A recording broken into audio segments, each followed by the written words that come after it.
Si usted trae su Biblia, y si no trajo usted su propia Biblia, hemos depositado unas cuantas Biblias en los asientos frente a usted.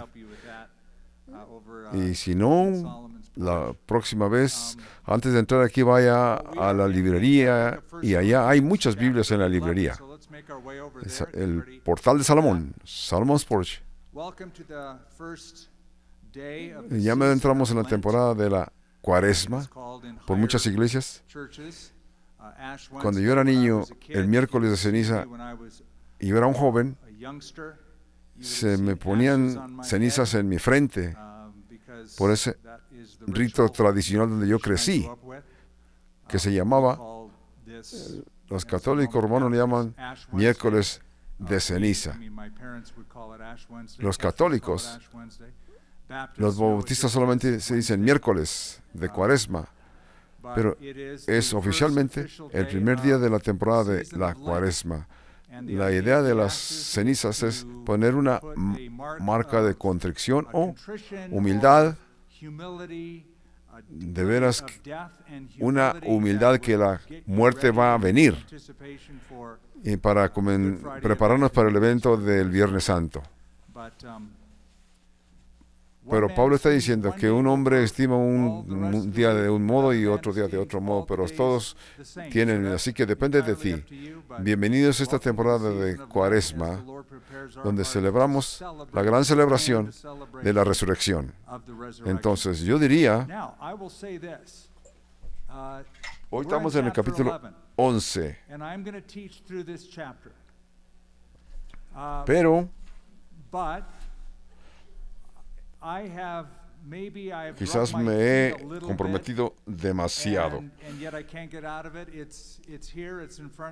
Este capítulo es como cuando tomas un curso en el colegio y a ti no te gusta mucho, pero tienes que hacerlo. Si tú no lo buscas, así que quizás vas a tomar tus cursos en otro idioma o algo diferente, ya sea el idioma griego, pero me gustan los magnéticos electrónicos, porque tenemos otras secciones de que tienes que pasarlas para poder obtener tus grados y para que te grade de tus maestros. Algunos de nosotros entendemos que este capítulo tiene material controversial. De veras, no era tan controversial como lo es en nuestros días, porque ha habido en los tiempos modernos ciertos asuntos que son controversiales. Porque cuando tú eres un maestro bíblico, buscas enseñar todo lo que Dios quiere que enseñes. Pero algunos maestros dicen, no, este capítulo lo vamos a brincar, esto no nos importa. Pero es parte de la carta que Pablo escribió. Vamos a ver exactamente lo que estoy hablando, y si no, aférrense a sus sillas, porque vamos a ver. Entonces, al comenzar, pongamos el fundamento. Hombres y mujeres en la presencia de Dios somos igual. Hemos sido creados a la imagen de Dios. No es como si el hombre es a la imagen de Dios y la mujer vino más tarde. La Biblia nos dice que Dios creó al hombre a su imagen, y a la imagen de Dios nos creó. Masculino y femenino, Dios los creó. Así que fue una igualdad en el capítulo primero de Génesis, en los primeros capítulos de Génesis, y casi hasta el otro día, al otro lado de la Biblia, en Apocalipsis, el capítulo 3, el apóstol Pablo declara: no hay judío, ni griego, ni esclavos, ni libres, no hay ni masculino ni femenino, todos nosotros somos uno en Cristo. Con todo y eso, cuando se trata de las posiciones de autoridades, es como en cualquier hemisferio de la vida, diferentes gentes se les asignan diferentes posiciones. Pero hoy, en nuestros tiempos, es una cultura interesante donde Si tú sientes que eres esa persona, puedes ser esa persona. Esto es nuevo. No hay ciencia que envuelva en esto. Pero si tú te identificas de esta manera, es lo que tú eres. Casi todos te tienen que aceptar y decir que estás bien, pero antes nunca fue controversia hasta estos días. Con todo y esto, la iglesia eran serios a ciertas posiciones de las mujeres, y explicaré por qué. Porque la cultura corintia, que era cultura griega, establecida por el Imperio Romano, entonces hubo creencias, ideas que prevalecían en Corinto, que causó que el apóstol Pablo aclarara y los enderezó. En este capítulo Pablo va a estar hablando de cosas raras acerca de si la mujer se debe de cubrir o no cubrirse la cabeza. Asuntos de ese tipo, de qué tipo de ropa o el cabello largo, cabello corto. Asuntos que nosotros ni pensamos en estas cosas, pero eran asuntos para ellos en aquellos días. Entonces, quizás sentamos la tentación de decir, es que pase por este capítulo para llegar al capítulo que nos interesa, que es el que sigue, para ver que esta sociedad moderna en nuestros tiempos. Pero, naturalmente, que a Dios no le importa qué tipo de ropa uses. Respuesta, sí y no. Entonces, me he encontrado interesante que Jesús dijo que hasta los cabellos de tu cabeza están contados, que Dios toma un cuidado tan meticuloso de que Jesús dijo, aún los cabellos de tu cabeza están todos contados. Esto me fascina a mí porque ese número puede cambiar todos los días, principalmente cuando te pasas el cepillo por los cabellos, porque esa cantidad de cabellos va a cambiar, al menos que a Dios se le olvide seguir contando. Pero el hecho de que Jesús hizo esa afirmación de que quiere decir que Dios se preocupa por tanto, aún los detalles más pequeños e insignificantes. Tenemos que entender que a Dios no le importa qué color de cabello, qué tan largo esté tu cabello, o qué tipo de, o qué color de ropa vas a usar, pero a lo que Dios le preocupa cuando se trata cómo vas a usar esto para relacionarte con otras personas en tu cultura, o quizás otros que están alabando a Dios. ¿Qué vas a hacer? A Dios no le importa. De otra manera, en esta cultura, algunos de esos asuntos eran más relevantes o importantes que otros. Vamos a leer acerca de diseños. Cómo Dios diseñó el masculino y femenino. La orden de diseño de Dios de acuerdo a la creación, cómo Dios diseñó en el paraíso. Entonces, con todo y que verso 1 del capítulo 11 de veras pertenece a la explicación antes que donde terminó el capítulo 10. Así que no siempre estoy de acuerdo con los capítulos que están numerados, ya que no están en el manuscrito original. Se añadieron después. A veces que siguen el mismo tema, a veces que se separan en la mitad del tema. Así que este verso 1 del capítulo 11 debía de ser el verso 34 del capítulo 10, pero ya no podemos cambiar, ya está escrito así y así se va a quedar. Así que vamos a comenzar leyendo.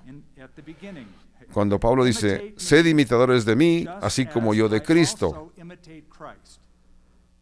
Un verso muy famoso para el apóstol Pablo. Naturalmente que Pablo está hablando el hecho que Dios dejó algunos privilegios.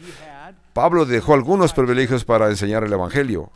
Así que Pablo se utiliza él mismo como ejemplo para mostrar el amor. Por eso tiene algo que él dice que se va a detener.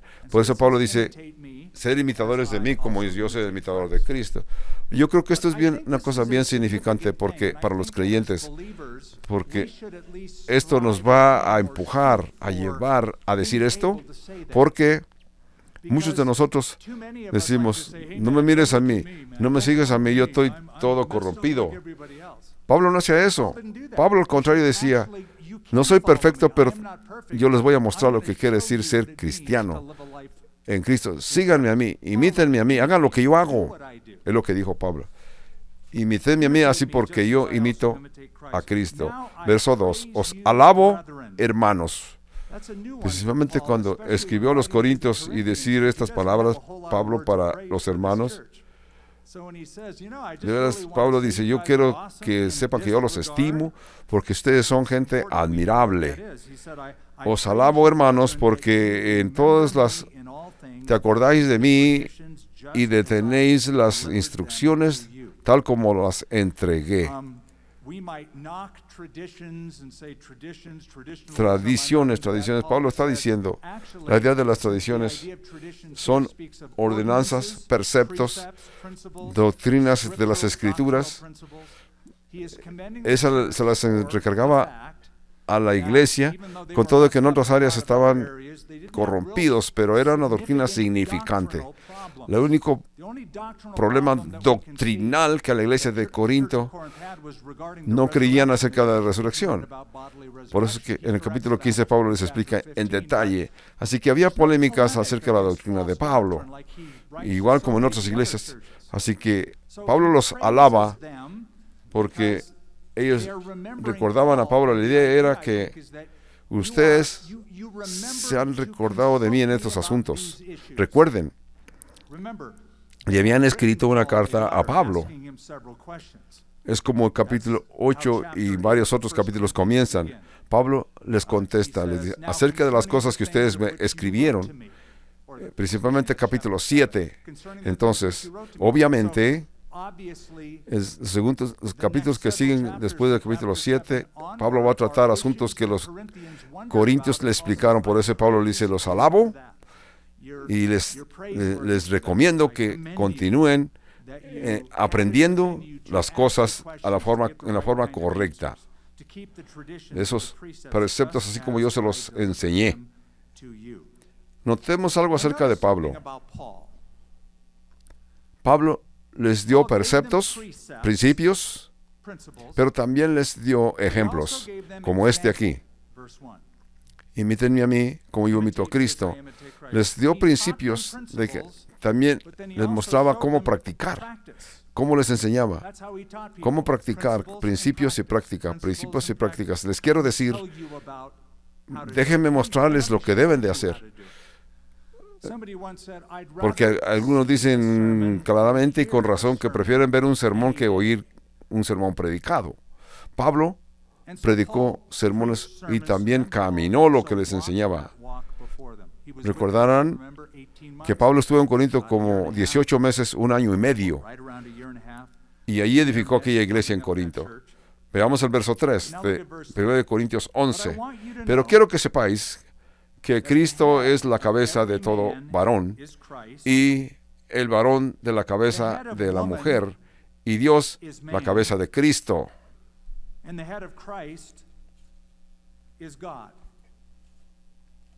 Tres veces en este verso se repite esta palabra. ¿Cuál es la palabra? Cabeza. Se refiere al encabezado, la autoridad, el gobierno. Se refiere a la orden de creación. Una cadena de ordenanzas. La cabeza de todo hombre es Cristo, y Cristo es cabeza de la iglesia. De veras, es la cabeza del ser humano, lo entiendas o no, el primer nacido de toda la creación. En la iglesia de Colosenses, todas las cosas que han sido capítulo 1 del Evangelio de Juan. Así que Jesús es la cabeza de todo. La cabeza de todo hombre es Cristo. La cabeza de la mujer es el hombre. Y la cabeza de Cristo es Dios.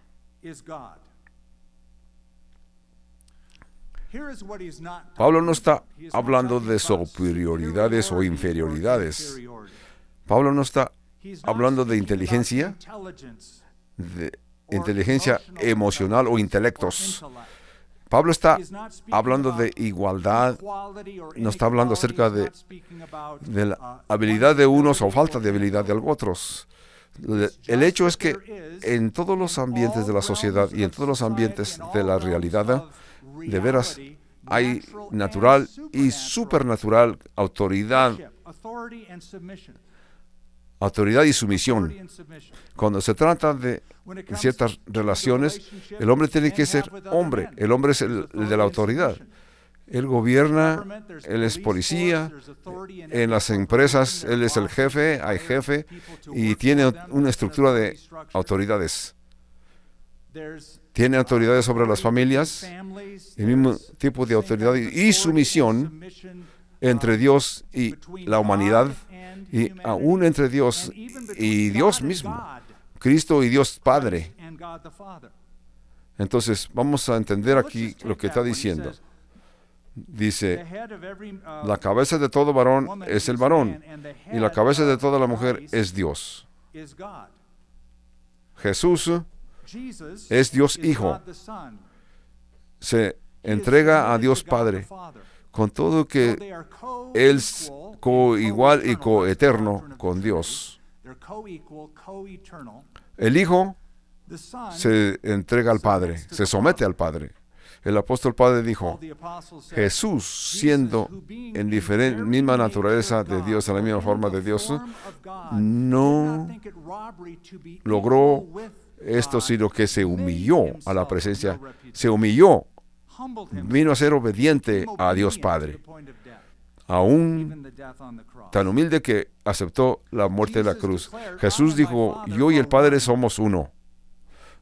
Así que es igual con Dios. Así que Jesús puede obtener la mano de Dios y traerlo a la tierra. Claro que lo puede hacer porque es igual que Dios. Pero sin esa autoridad y sumisión, no hubiera habido salvación, o no habría salvación. Sin sumisión del Hijo a la voluntad de Dios Padre, el ir a la cruz es como decir, Señor, si es posible que esta copa pase de mí, pero no se haga mi voluntad, sino la tuya. Si no lo hubiera hecho así, no hubiera autoridad, ni hubiera salvación. Si no hay sumisión en nuestra parte a Cristo, no puede ser salvo, no habrá salvación. Así que hay siempre en todo ambiente de la realidad autoridad y sumisión. Autoridad y sumisión. Entonces, con todo de que Jesús es Dios y Jesús es igual a Dios, porque Él mismo es Dios, así que aunque es distinto del Padre en persona, pero es igual a Dios. Sí, Jesús hizo esta afirmación, mi Padre es mayor que yo. Yo no sé por qué eso molesta a algunas personas, porque es una afirmación fácil de entender. Dios Padre es mayor que yo. Ese es el principio. Sumisión, autoridad. Dios es más grande. Tú tienes jefes por algunos cuales trabajas. Él te ocupó para que hagas algún trabajo. Él es tu jefe. Quizás tú seas más inteligente que tu supervisor. Algunos son más inteligentes que sus. Y tú vas a pensar, por eso me ocupó, porque yo soy más inteligente que él. Pero tu jefe es mayor que tú. Él es más grande que tú. Si yo me encuentro con un oficial de la policía en la calle y él me llama la atención de alguna forma amistosa, es para darme un recordatorio o darme una multa, yo me someto a él porque él tiene superioridad sobre de mí. Yo no tengo ninguna autoridad. Él tiene toda la autoridad. la diferencia. El presidente de los Estados Unidos no es mejor de lo que yo soy. No hay chistes políticos. No es mejor, pero es mayor. Tiene una posición, una oficina, así como el esposo en el matrimonio tiene la posición como padre de la familia, así también el presidente tiene su posición. Cristo tiene su posición en todo el mundo, sobre todo hombre. Así que ese es el mismo principio que se ve aquí en este verso 3, posición de autoridad. Interesante, cuando llegamos al capítulo 5, cuando se repite la creación de la humanidad, yo pensé que esto iba a ser interesante para nosotros hoy. Génesis capítulo 5. Es la genialidad.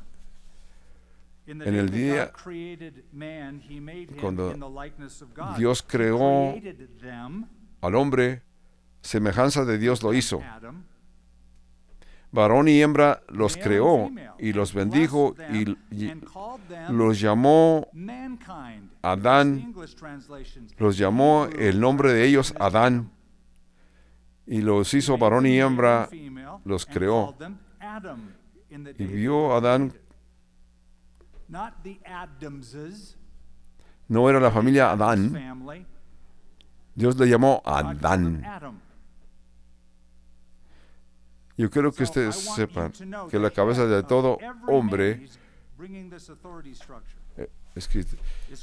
la cabeza de la mujer es el hombre y la cabeza de Cristo es Dios. Continuando con esta mentalidad, en este principio, en esta orden. Verso 4. Todo varón que ora o profetiza con la cabeza cubierta afrenta su cabeza, pero toda mujer que ora o profetiza con la cabeza descubierta afrenta su cabeza. Porque lo mismo es que si se hubiese rapado el cabello. Porque si la mujer se cubre, que se corte también el cabello. Y si le es vergonzoso a la mujer cortarse el cabello o raparse, que se cubra. Vamos a ver el verso 5.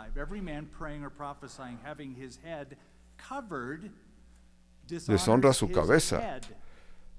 Llama a la gente que leen este.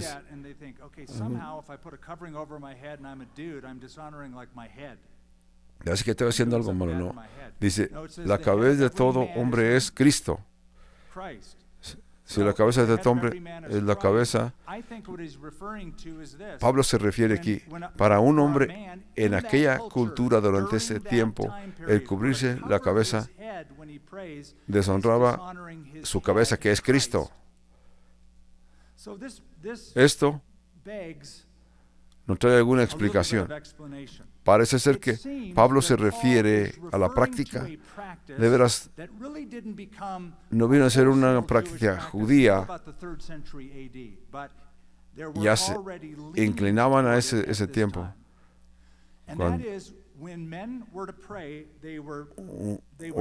La gente en Israel todavía van a orar y se cubren sus cabezas, o se ponen la yarmulca en su cabeza, se cubren su cabeza con una sevillana para orar.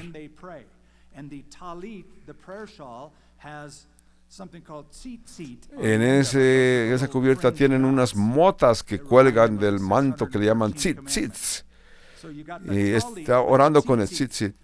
Es como un canto de rapto, ¿verdad? Pero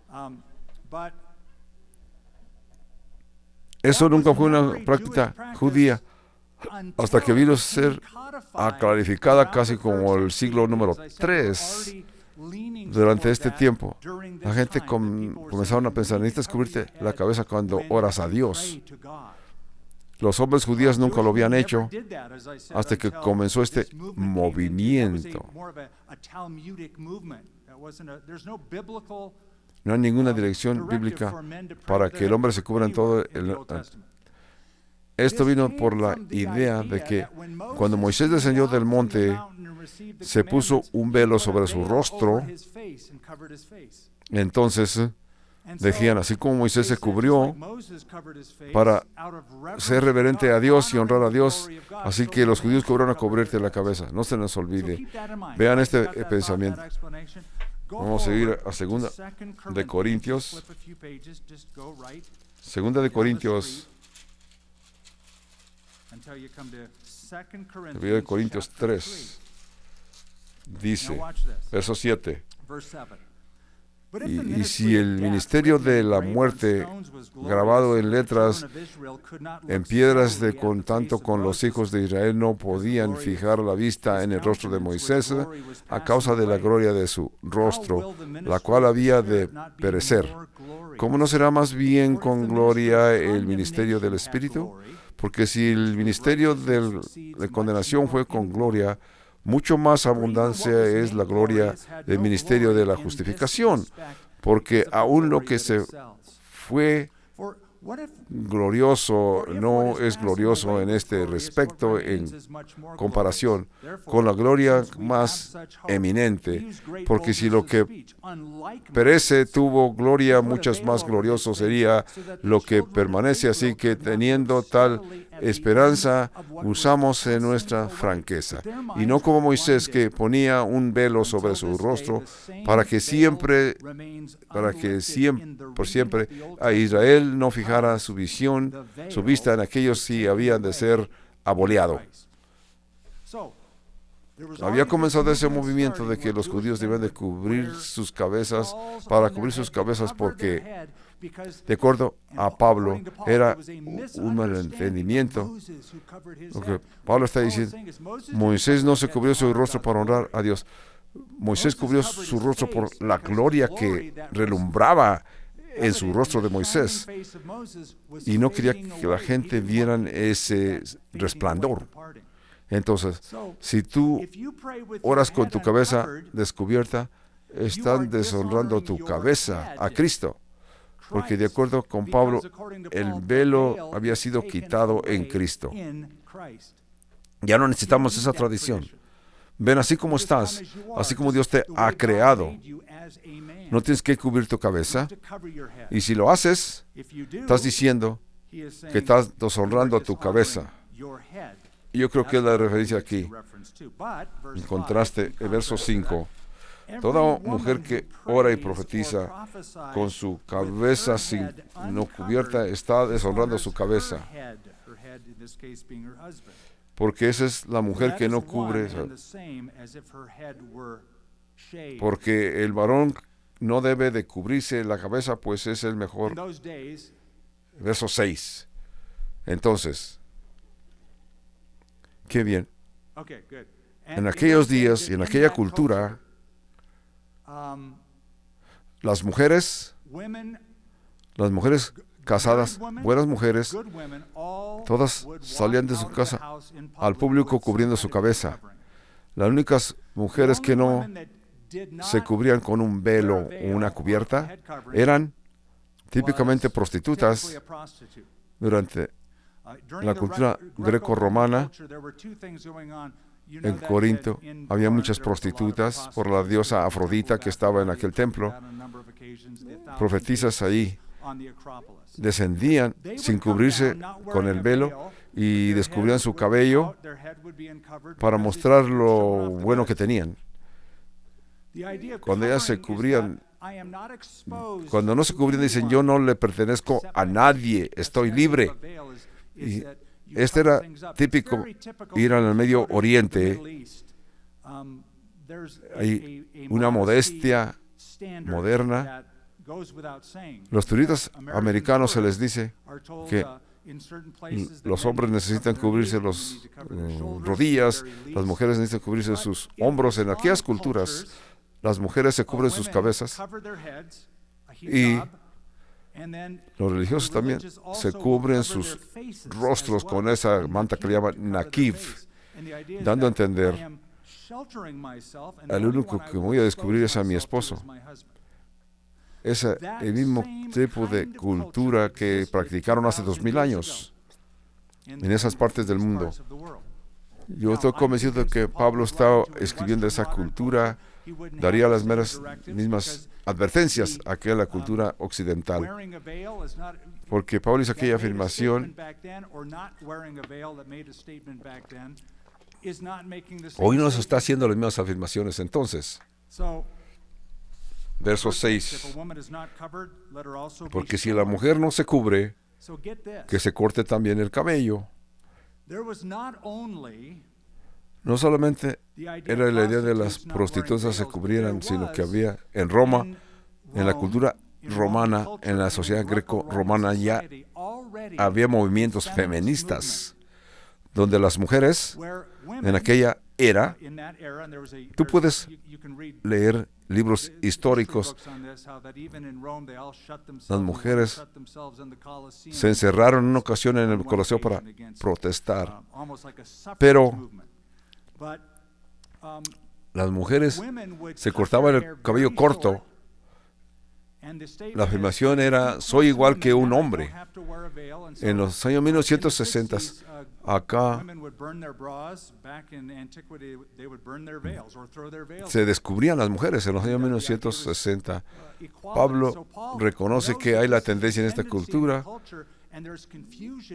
es que trata de hacer las cosas más fácil. Entonces, verso 7. Porque el varón no debe de cubrirse su cabeza, pues él es imagen y gloria de Dios. Pero la mujer es gloria del varón, porque el varón no procede de la mujer, sino la mujer procede del varón. Cronológicamente, Dios creó a Adán primero, y luego usó parte del cuerpo de Adán y creó a Eva. Y Dios dijo, le voy a hacer una compañera idónea al hombre. Tampoco el varón fue creado por la mujer, sino la mujer por causa del varón, por lo cual la mujer debe tener señal de autoridad sobre su cabeza por causa de los ángeles. ¿Qué quiere decir por causa de los ángeles? Quiere decir una de tres cosas. Quiere decir las cosas, tres cosas. En primer lugar, a lo que se refiere Génesis capítulo 6, habla de un grupo, lo que quieren muchos eruditos. Los hijos de Dios vieron que las hijas del hombre eran hermosas y habitaron entre ángeles y mujeres humanas. De acuerdo a los rabinos, fue cuando estos espíritus vieron que las mujeres tenían cabello largo. Entonces, algunos creen que Pablo está haciendo referencia a eso. Por causa de los ángeles, tenían una estructura de autoridad. Esa es una explicación, o una interpretación. Interpretación número 2 es que hace referencia a Isaías capítulo 6. Dios tuvo una visión de la gloria de Dios, vio que los serafines alababan a Dios y tenían 6 alas. Con 2 alas cubrían sus frentes y con otras cubrían sus pies y con los otros volaban. Así que estos ángeles se cubrieron como un acto de sumisión a Dios. De esta misma forma, debe ser entre las mujeres. Esa es la interpretación número 2. La interpretación número 3 es, Pablo puede estar refiriendo al hecho de que cuando adoras, hay ángeles que están presentes. Los ángeles se unen a tu oración y te observan. Sabemos que hay ángeles. Los ángeles tienen deseo de ser como tú. El hecho de que Dios nos deja esta libertad es interesante para los ángeles. Entonces, cuando alabamos, hay presencias angelicales. Esta es la interpretación. Quizás si cuando vienes a la iglesia no vas a decir, yo no vengo a alabar, yo no vengo a hacer sentir bien a nadie. Siempre vas a tener a alguien que te escuche. Entonces, las mujeres tienen tener símbolo de autoridad cuando se cubren. Así tú puedes entender cuál de esos tres o ninguno, algo otro que no mencioné. Verso 11 de 2 Corintios capítulo 11. Pero en el Señor Ni el varón es sin la mujer. Ni el varón es sin la mujer, ni la mujer sin el varón. 12. Porque así como la mujer procede del varón, también el varón nace de la mujer. Somos interdependientes. Por eso es que tiene valor en los grupos de hombres.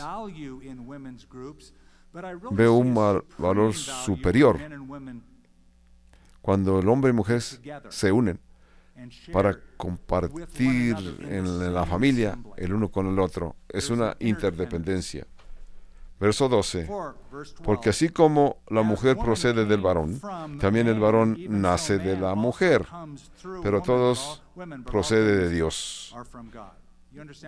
La mujer, hombre, vino de hombre y Adán vino de Dios. Así que de ahí para acá, todo hombre que ha nacido nació de la mujer de su madre. El hombre no puede engendrar niños, ¿verdad? Eso es. Yo recibo cartas cuando hago estos comentarios. ¿No sabes tú? Sí lo sé. Verso 13. Juzgad vosotros mismos. ¿Es propio que la mujer ore a Dios sin cubrirse la cabeza? 14. La naturaleza misma no nos enseña que al varón le es deshonroso dejarse crecer el cabello.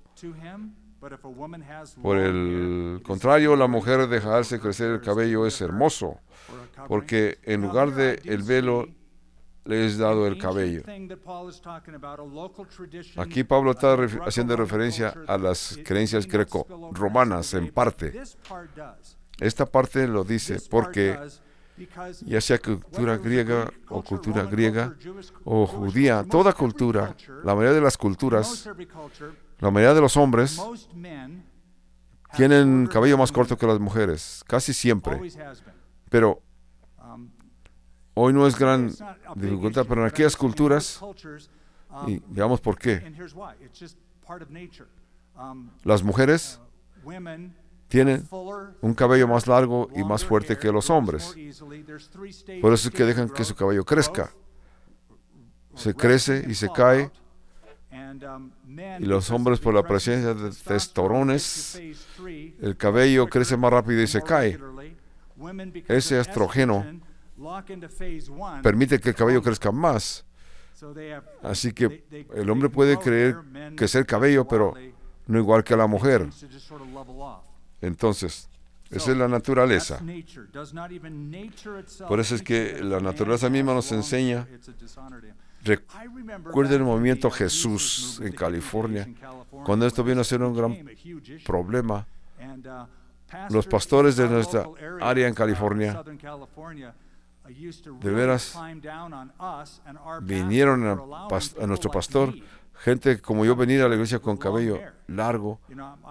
Yo tenía mi cabello bastante largo. Es interesante que aquel que nos estaba defendiendo era un hombre calvo, Chuck Smith. Es un movimiento interesante de la historia. Y nos defendió. Él dijo, la Biblia dice que es pecado al hombre tener cabello largo. Y él le decía, no dice que es pecado, la naturaleza nos dice. Es vergonzoso o deshonroso. Es lo que dice la naturaleza. Por la naturaleza de ciertas cosas. Para entonces, decíamos, ¿qué es cabello largo? ¿Cómo vas a definir cabello largo? ¿Qué vas a decir de George Washington, nuestro primer presidente? Tenía una cola de caballo y algo otros más. Entonces, en verso 16 concluye casi lo que puedo decir. Con todo esto, si alguno quiere ser contencioso, nosotros no tenemos tal costumbres ni las iglesias de Dios. Algunas gentes quieren ser contenciosos y continúan alegando, discutiendo. Pablo está diciendo, Nosotros no tenemos estas costumbres. Para nosotros no es nada difícil. Es un asunto en algunas partes del mundo, en las iglesias, pero Pablo comenzó a explicarlo. Yo estoy convencido que si Pablo escribiera esta cultura moderna, nos aclarara este tipo de asuntos, pero este no es el mismo tipo de señales de aquellos tiempos. Dios no quiere que seamos contenciosos. Todo esto para decir esto. No tenemos reglamentos cómo te debes de vestir para ir a la iglesia, excepto debes ser modesto y no te debes de vestir para llamarle la atención a otro. Para algunas mujeres se quieren vestir de una forma provocativa porque quieren que las personas los vean. Mira cómo me vestí. Se visten de una forma provocativa para llamar la atención. Entonces, cuando se trata el asunto de qué tipo de cabello debes de tener, entendamos esto. La verdad es que tu naturaleza te pide que te cortes el cabello. O si la Biblia dice circuncida el prepucio de tu corazón. El hombre ve la apariencia, pero Dios ve el corazón. Presentando estas instrucciones, pero al anunciar esto que sigue, no os alabo estos asuntos, porque no os congregáis para lo mejor, sino para lo peor. 18. Pues en primer lugar, cuando os reúnes como iglesia, oigo que hay entre vosotros divisiones y en parte lo creo.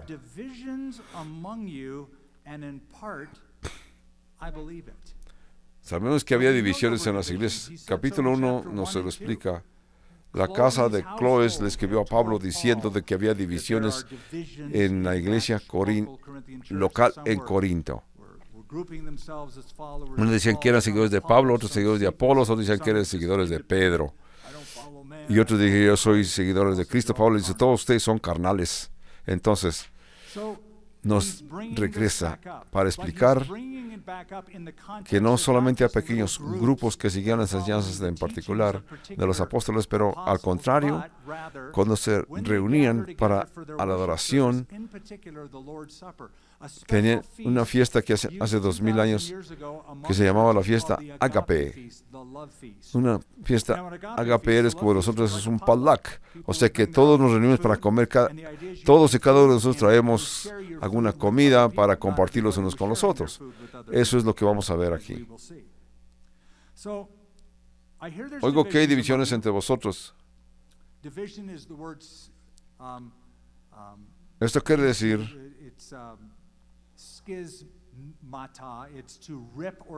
es como rasgar algo de una vestidura.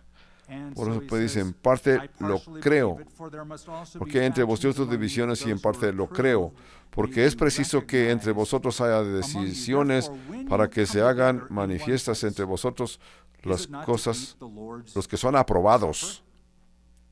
Cuando pues os reúnes vosotros, esto es comer la cena del Señor. Porque el comer, cada uno se adelanta a tomar su propia cena, y uno tiene hambre y otros se embriaga. Pues que no tenéis casa en que comáis, habéis y menospreciáis la iglesia de Dios. Avergonzáis a los que tienen nada. ¿Qué os diré? ¿Os alabo? En esto no os alabo. Traen su propia comida para comer.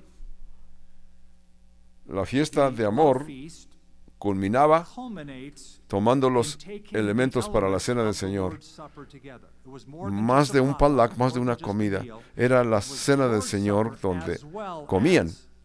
Para algunas gente que eran esclavos que eran muy pobres, era la única comida decente de la semana.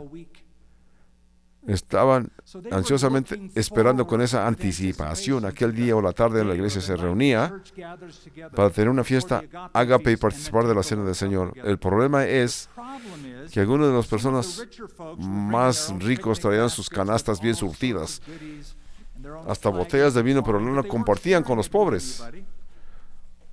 simplemente se lo comían ellos mismos. Los pobres no tenían casi nada, entonces tenían que salir de ahí con hambre. Padre le está diciendo, traen comida y no la comparten, compartan. Algunos traían botellas de vino y se embriagaban. Imagínate venir a la iglesia y tener su botella de vino a punto que quedaban embriagados. Pablo dice, por eso no los alabo, porque los alabo, o sobre esto no os alabo. Es el verso 23 dice, porque yo recibí del Señor lo que también os he enseñado, que el Señor Jesús, la noche en que fue entregado, tomó pan, habiendo dado gracias, lo partió y dijo, tomad, comed, esto es mi cuerpo, que por vosotros es partido. Haced esto en memoria de mí. Ahora, Pablo está mencionando lo que el Señor Jesús hizo con sus discípulos cuando fue entregado. El significado de participar de la cena del Señor. ¿Qué es lo que se debe de hacer? ¿Qué importante es la cena del Señor? Pero diferentes grupos de iglesias tienen diferente vista de lo que es la cena del Señor. El punto de la iglesia católica donde yo crecí, ellos creen en la transubstanciación. Es la creencia de que la sustancia cambia, en los elementos mismos cambian, el pan y el vino cambian la sustancia de pan y vino, y viene a ser literalmente el cuerpo y sangre de Jesús. Porque un católico, un obispo católico dice, Jesús dijo, esto es mi cuerpo. Ellos lo toman literalmente. Ellos creen en la transubstanciación, que los elementos cambian en el cuerpo y sangre de Jesucristo. Yo no creo que eso es cierto. Yo creo que eso viene a ser como canibalistas, aún más. Algunos de los adversarios de la iglesia original malentendieron la cena del Señor y criticaban a los cristianos como caníbales porque decían, si eso es carne, estás comiendo carne. El segundo punto de vista es, Martín Lutero le llamó consumación. Quiere decir que la presencia de Cristo estuvo ahí y debajo de los elementos de la comunión.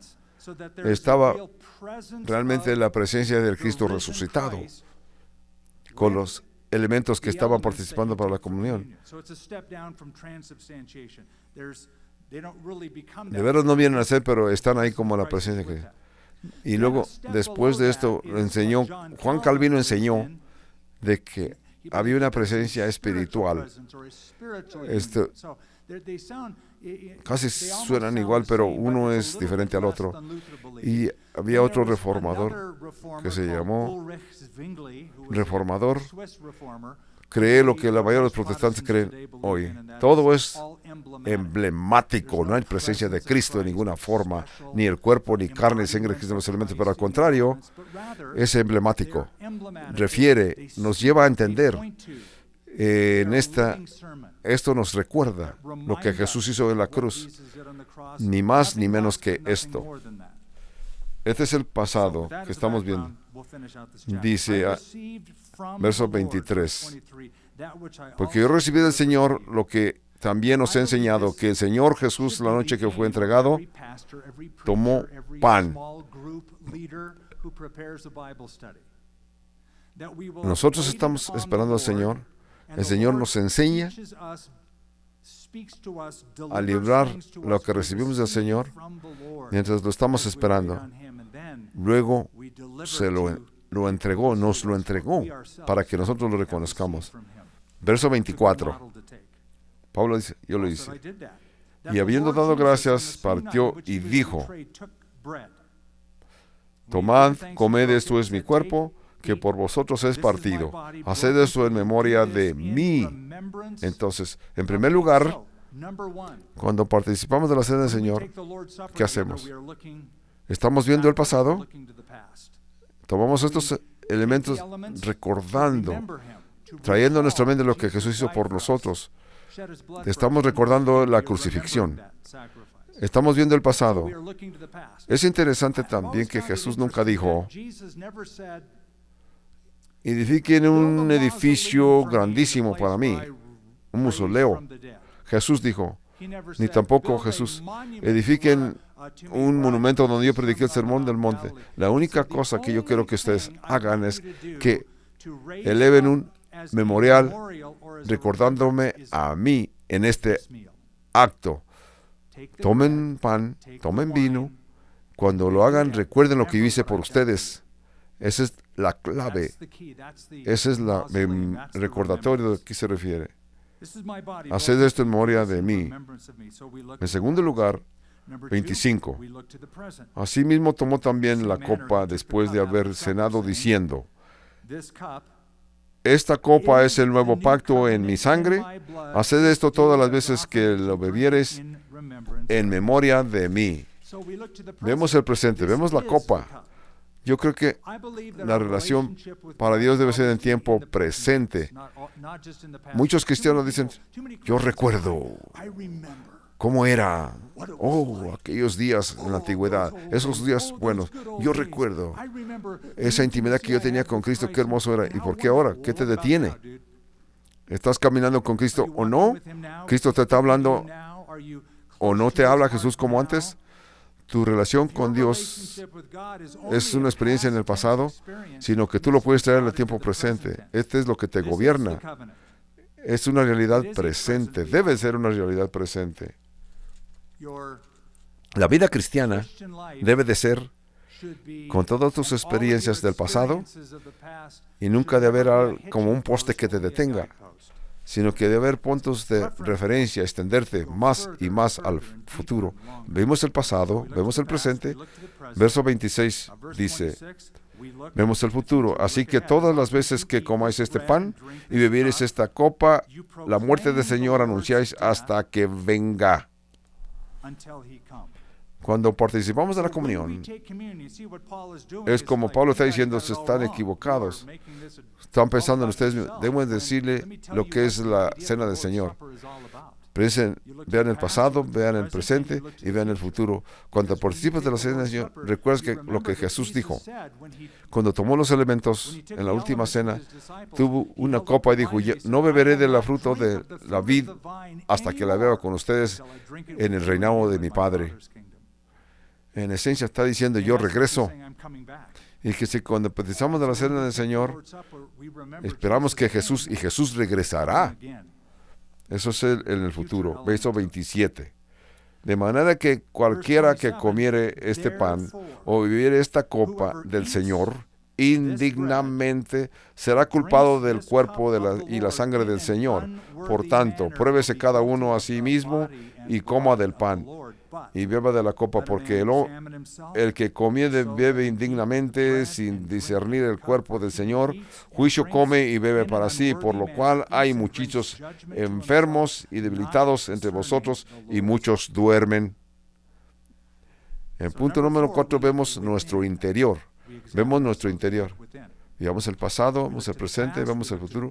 Ahora nos vemos nosotros mismos. No queremos participar de la cena de una forma indigna, porque es indigno participar de la cena del Señor sin verte a ti mismo. Así que examínate a ti mismo y así no. El asunto no es que eres digno de participar o no. Ninguno de nosotros somos dignos. No somos dignos de estar en la presencia de ninguno de nosotros. Somos dignos. Ninguno de nosotros somos. No somos. La idea es en la forma que lo participas. En la forma que lo participas. En una forma indigna. Yo siempre he creído que cuando tú sabes que vamos a tener cena del Señor, cuando tú sabes que viene la fecha, ¿Sabes qué es el miércoles, fin de semana? Antes que vengas a la iglesia, es buena idea tener un periodo de examinar tu conciencia. No vengas y participes de una forma rutinaria, sino que piensa qué esto significa para ti, qué es lo que te hace.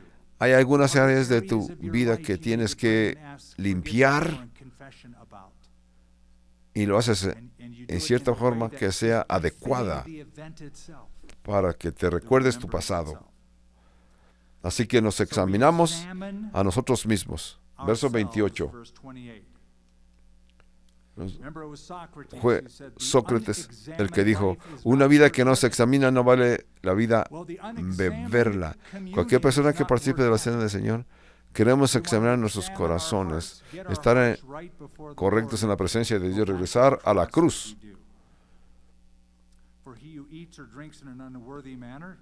Porque el que come y bebe indignamente, sin discernir el cuerpo del Señor, juicio come y bebe para sí, por lo cual hay muchos enfermizos y debilitados entre vosotros, y muchos duermen. Si pues nos examinamos, en una palabra está hablando de los que ya murieron. Es interesante, porque Pablo parece que indica gente de la iglesia en Corinto se estaban enfermando y morían. Entonces, querían que Pablo evaluara el significado. Quizás están muriendo porque están participando en una forma frívola. Y puede ser que causaba disciplina física. Suena raro para nosotros porque... Perdón. Nosotros tenemos que pedir perdón a Dios. Pero en la iglesia primitiva, esto no era raro. Ananías y Zafira fueron parte de la iglesia primitiva y yo creo que fueron al cielo cuando murieron, pero murieron por ser juzgados porque Pedro les dijo que habían mintieron al Espíritu Santo. Imagínate las pláticas que había por las calles de Jerusalén. Hubo castigo, disciplina directamente, que hasta se acabó. 1 Corintios capítulo 5. El caso de incienso que Pablo juzgó, dijo, entréguenlo a Satanás para la destrucción de la carne, para que el espíritu sea salvo para el día del Señor. La razón para esta explicación es que había condenación, pero también había protección. Había purificación para la iglesia también. No quería Dios que continuaran aún más con esa rebeldía. Por eso es que Dios les permitió que perdieran su vida carnal para salvar el alma.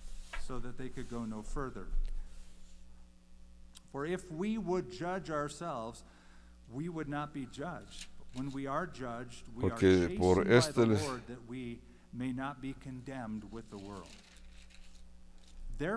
mas siendo juzgados como castigados por el Señor, ¿por qué no seamos condenados con el mundo? Así que, hermanos míos, cuando os reunís a comer, esperaos los unos a los otros. Cuando yo era niño en mi casa éramos 4 muchachos.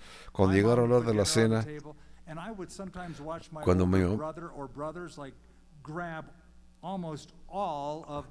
ponían la comida en la mesa, uno de mis hermanos recogía casi toda la carne y yo casi ya no alcanzaba carne. Nosotros, para nosotros cuando era la cena era sobrevivir. Pablo está diciendo, espérese uno al otro para que coman todos iguales.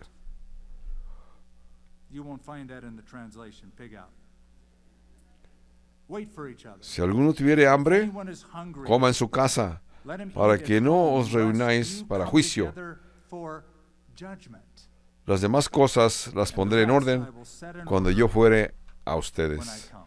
Entonces, cuando participamos de la cena del Señor, recordamos el pasado, el presente,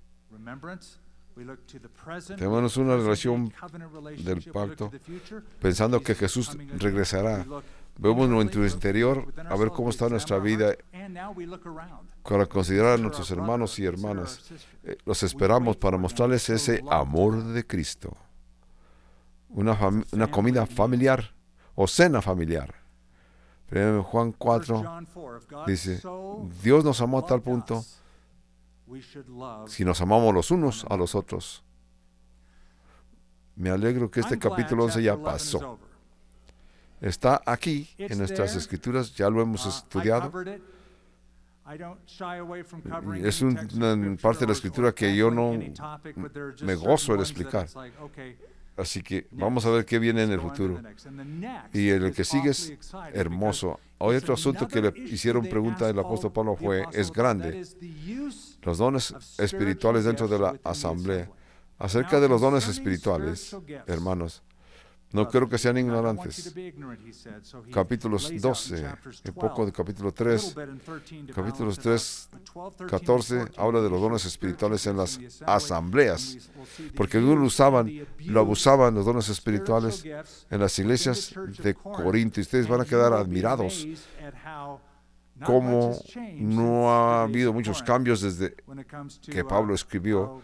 Muchas iglesias todavía están usando y abusando los dones. Eso es lo que son puntos interesantes y vamos a ver las aplicaciones. Padre, queremos darte gracias por tu amor, porque hemos visto el despliegue. Aquí vemos al apóstol Pablo que nos examina con estos asuntos con que estamos luchando y tratamos que las cubren las costumbres locales. No queremos ser contenciosos y ni participar con costumbres en la iglesia de Dios, sino que no nos atrape las costumbres, sino que todos tenemos que estar dispuestos a honrar esta estructura de la iglesia, porque algunas iglesias no consideren ser mejores que otros, para que nosotros podamos honrar esto. Esto demuestra que tenemos amor contigo, que demuestra este amor a lo cual somos sumisos. Señor, muéstranos la sumisión en una forma que tenemos esta libertad que disfrutamos. Y esto es donde debemos ser sumisivos en Cristo y tener a nuestro Señor como cabeza de la iglesia, de forma que Jesús fue para ti, Padre, lo que eso nos trajo la salvación a nosotros. Nosotros somos para ti. Nuestras almas son salvas cuando dijimos sí a Jesús. En nuestras relaciones humanas reconocemos esta autoridad, esta estructura. Desde el día de la creación, no debemos de estar jugando con eso porque tenemos esa responsabilidad. Señor, entendemos que hay situaciones culturales que a veces son políticamente incorrectos, pero están aquí en tu libro, Queremos dar una amplia explicación en estos principios tan grandes que nos enseñan estos capítulos para vivir dentro de estos parámetros en sumisión. Señor, queremos honrarnos unos a otros, queremos honrarte y glorificarte a ti. Señor, yo te pido que si algunos que están aquí presentes y no viven en sumisión a ti, que reconozcan tu gobierno sobre sus vidas, que eso cambie. Algunos han estado luchando, huyendo de ti, siendo sus propios hombres, sus propios reyes. Se sienten vacíos por esa razón. Señor, te pido que aquí, ahora, antes que concluyamos este último himno, nos entreguemos a ti. Quizás estás aquí esta tarde y nunca le has pedido a Jesús que sea tu Señor. Quizás para ti es una religión o doctrina. Pero en una relación de uno a uno con Dios,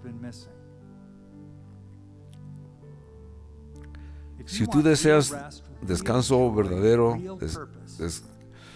de veras un descanso auténtico, yo te pido que decidas y hagas un cambio preciso, lo que se llama arrepentimiento, cambio de mente, cambio de prerrogativas, que decides hoy que tú vas a cambiar tu dirección para tu futuro. ¿Cómo lo haces? Dile que sí a Él. Él te está llamando, siempre te está llamando. Jesús dijo, yo estoy a la puerta y toco, la puerta de tu corazón. Si abres la puerta, yo entraré y tendré comunión contigo y tú conmigo. Respóndele, diciéndolo así. Si nunca lo has hecho, hazlo ahora. Lo puedes hacer en los silencios de tu corazón. Dile, Señor, yo sé que soy pecador, perdóname. Yo le entrego mi vida a Jesús, yo creo en Él, yo creo que Jesús murió por mí, yo creo que Jesús resucitó, yo creo que Él regresará. Yo te entrego mi vida y le dedicaré mi vida a ti. Así que dejo mi pecado en el pasado y vengo y acepto a Jesús como mi Salvador. Señor, lléname con tu Espíritu Santo, dame poder. Yo no la tengo de por mí. Tú puedes darme ese poder. En el nombre de Jesús.